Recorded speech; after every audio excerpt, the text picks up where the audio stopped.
Hello everyone, आज मैं आप लोग के सामने क्लास 10th पोएम जिसका नाम है स्वदेशी। स्वदेशी जिसको हम लोग बोल सकते हैं, स्व का मतलब होता है अपना और देशी का मतलब देश। अपना देश का जो वस्तु है ना, आजकल कोई नहीं उपयोग कर रहा है। इस कविता में हम लोग यही सीखेंगे। बद्री नारायण चौधरी इसके लेखक हैं, है ना। तो बद्री नारायण चौधरी इस कविता के माध्यम से, इस पोएम के माध्यम से भारतीय जनता को दिखलाना चाहते हैं कि आप तो स्वदेशी नहीं हैं, आप तो विदेशी हैं। आप यदि स्वदेशी होते है ना, तो आप अपने देश की बनी हुई वस्तुओं का उपयोग करते, लेकिन आप तो made in China, made in Japan, है ना, मेड इन कोरिया, इसका उपयोग कर रहे हैं। हर एक वस्तु देख लीजिए उठा करके अपने चारों तरफ का, लगभग made in China, made in Japan, made in America वगैरह वगैरह, है ना। मेड इन इंडिया ना के बराबर दिखता है। तो इस कविता में हम लोग को यही सीखने को मिलेगा। और यह कविता आज नहीं, है ना, लगभग 1855 ईस्वी में इनका तो जन्म होता है बद्री नारायण चौधरी का 1855 ईस्वी में, 1 सितंबर 1855 ईस्वी में, और मृत्यु हो जाता है 1922 ईस्वी में। यानी कि हम लोग अभी जीवित हैं 2025 ईस्वी में। तो 2025 अभी है और सब देख रहे हैं, एक एक व्यक्ति देख रहे हैं यहाँ पे, है ना, कि जितने भी वस्तु उपयोग कर रहे हैं सभी का सभी विदेशी है। लेकिन यह बात आज नहीं कहा जा रहा है, यह बात आज से कितना साल पहले आप देख लीजिए यहाँ पे, है ना, लगभग 100 साल पहले कह करके चल गए हैं। 100 साल से भी ज़्यादा, क्योंकि 1922 में मरे थे और अभी 2025 चल रहा है ना। तो लगभग 100 साल से ज़्यादा हो गया है ना। 100 साल पहले कह करके चले गए हैं बद्री नारायण चौधरी जी अपनी कविता के माध्यम से। वो होते हैं साहित्यकार, वो होते हैं लेखक, वो होते हैं कवि। जहाँ पे सूरज का रोशनी भी नहीं पहुँचता वहाँ उनका सोच पहुँच जाता है। तभी ना 100 साल पहले घटना को बतला दिए कि आने वाला समय में, जब उस समय हम लोग आज़ादों नहीं थे, है ना, उस समय हम लोग गुलामे थे, उसी समय लिखा गया यह कविता। उस समय यह कलम चलाया गया था। जहाँ ना पहुँचे रवि वहाँ पहुँचे कवि। यही कवि का सोच होता है बाबू। जहाँ सूरज की रोशनी नहीं जाती वहाँ कवि का सोच पहुँचता है। तो सुनिएगा, शीर्षक है स्वदेशी। शीर्षक है स्वदेशी, अर्थात अपने देश का वस्तु के बारे में इसमें पढ़ना है, लेकिन इसमें टोटल विदेशी वस्तु उपयोग किया जा रहा है, वो दिखलाया गया है। इसके लेखक हैं बद्री नारायण चौधरी। इसके लेखक कौन है? बद्री नारायण चौधरी हैं। इसके लेखक कौन है? बद्री नारायण चौधरी जी हैं। ध्यान रखिएगा, क्वेश्चन बनता है कि स्वदेशी के लेखक कौन है, स्वदेशी कविता किनके द्वारा रचना किया गया है, या इनके रचनाकार कौन है? तो क्या बतलाइएगा? बद्री नारायण चौधरी बतलाइएगा, ठीक है। और इतना ही नहीं, इससे एक क्वेश्चन और बन जाता है ना, कि स्वदेशी जो है कविता कहाँ से लिया गया है, कहाँ से संकलित है। क्योंकि कहाँ से लिया गया है, उसका हिंदी में अनुवाद कौन किया है, यह सब पूछ लेता है। तो संकलित का मतलब होता है कहाँ से लिया गया है। तो यह लिया गया है प्रेम घन सर्वस्व से। कहाँ से लिया गया है? तो प्रेम घन सर्वस्व से लिया गया है। याद रखिएगा, कहाँ से संकलित है स्वदेशी? तो प्रेम घन सर्वस्व से, ठीक है।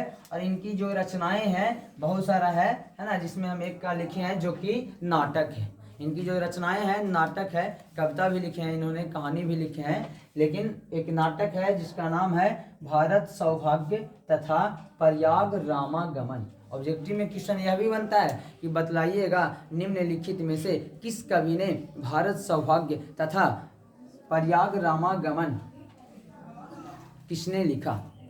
तो ऑप्शन में रहेगा, है ना, बद्री नारायण चौधरी, घनानंद रसखान। तो आप जवाब दीजिएगा बद्री नारायण चौधरी, है ना। इसको ये भी पूछ सकता है कि भारत सौभाग्य तथा प्रयाग रामागमन क्या है? तो नाटक। क्या है? नाटक। ऐसा भी करके पूछ सकता है। पूछने का तरीका कुछ भी हो सकता है, क्योंकि आपने क्या पढ़ा है, क्या सुना है ना, पढ़ाई के वक्त आपने क्या किया है वो आपको पता होगा। तो वहाँ पे एग्जाम जब लिया जाता है तो कुछ भी पूछ सकता है घुमा फिरा करके, है ना।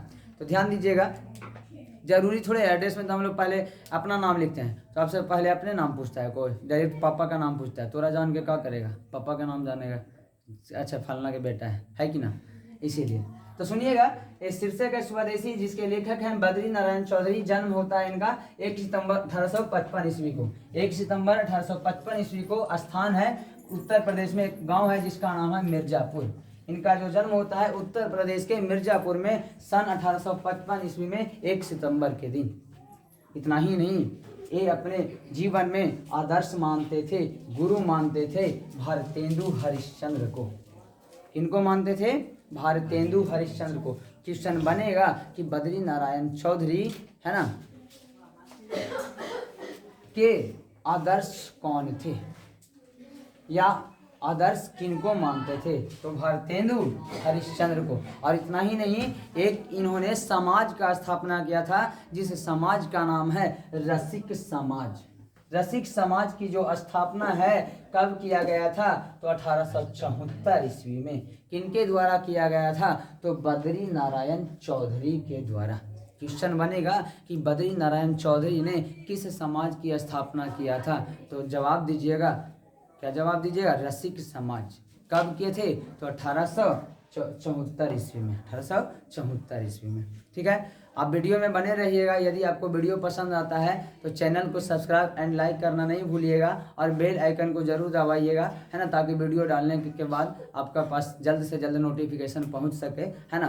तो अगर वीडियो पसंद नहीं आता है, अगर समझ में नहीं आता है तो आप बेधड़क लाइक नहीं कीजिए, अनलाइक करके जा सकते हैं, उससे हमें कोई तकलीफ नहीं है, ठीक है ना। और समझ में आ रहा है तो वीडियो में बने रहिएगा भाई।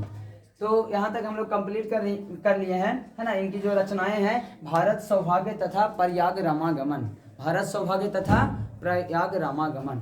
अब इसके बाद हम लोग चलते हैं कविता में। इसके बाद हम लोग क्या चलते हैं? कविता में चलते हैं, ठीक है, ध्यान दीजिएगा।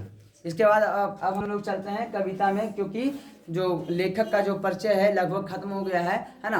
तो अब हालांकि लगभग खत्म हो गया, पूरा खत्म थोड़े ना होगा। कोई भी लेखक का बखान एक पेज में थोड़े किया जा सकता है ना। राइटर है भाई, राइटर मजाक थोड़े है बनना। तो याद रखिएगा, कविता की शुरुआत करते हैं। तो पहला जो पंक्ति है, पहला जो आपका दोहा है, तो ये कहते हैं, मेरे पास बुक नहीं है, हम थोड़ा सहारा लेंगे बुक का, क्योंकि हिंदी है तो भाई बोलना तो पड़ेगा देख करके। पहला जो है आप ये बोलते हैं इस कविता में, बोलते हैं सबय विदेशी वस्तु नर। हमें ध्यान है, सबय विदेशी वस्तु नर, नर का मतलब मानव, नर का मतलब मानव, मनुष्य। सबय विदेशी वस्तु नर, गति रति रीति लखात, है ना, गति रति रीति लखात, भारतीयता कछु न अब भारत में दर्शात। कह रहे हैं, यह अपने आप को शंका जता रहे हैं। यह बोलते हैं ना कि जानते